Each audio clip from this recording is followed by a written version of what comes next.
चीन के ताकतवर सियासी इदारे प्लेनम के सालाना इजलास में 5 साला मंसूबे की मंजूरी दी गई है।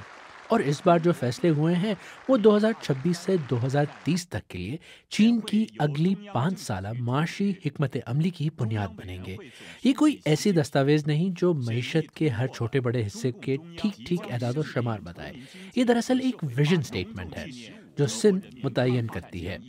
इस 5 साला मंसूबे में चीन ने ग्रीन ट्रांजिशन की तेज करने की बात की है, यानी ज़्यादा इलेक्ट्रिक गाड़ियाँ, ज़्यादा सोलर पैनल और सब कुछ जो माहौल दोस्त तवानाई के लिए ज़रूरी है। इसी के साथ फौज को मॉडर्न बनाने के अमल को तेज करना है, यानी मजीद जदीद हथियार, रॉकेट से लेकर आबदोज तक वो सब कुछ जो एक जदीद फौज के लिए ज़रूरी है। और फिर मुल्क की खपत बढ़ाने पर जोर। ये क्यों ज़रूरी है? क्योंकि माहिरीन मईशत कह रहे हैं कि चीन को अपनी मईशत का तवाज़ुन बरकरार रखने के लिए ये बहुत पहले कर लेना चाहिए था। जब अमेरिका जैसी ताकत चीन पर टैरिफ लगाए, तजारती पाबंदियां बढ़े, तो सिर्फ बरामदात पर इन्हिसार करना ख़तरनाक हो जाता है। चीन की बड़ी आबादी एक ताकत है।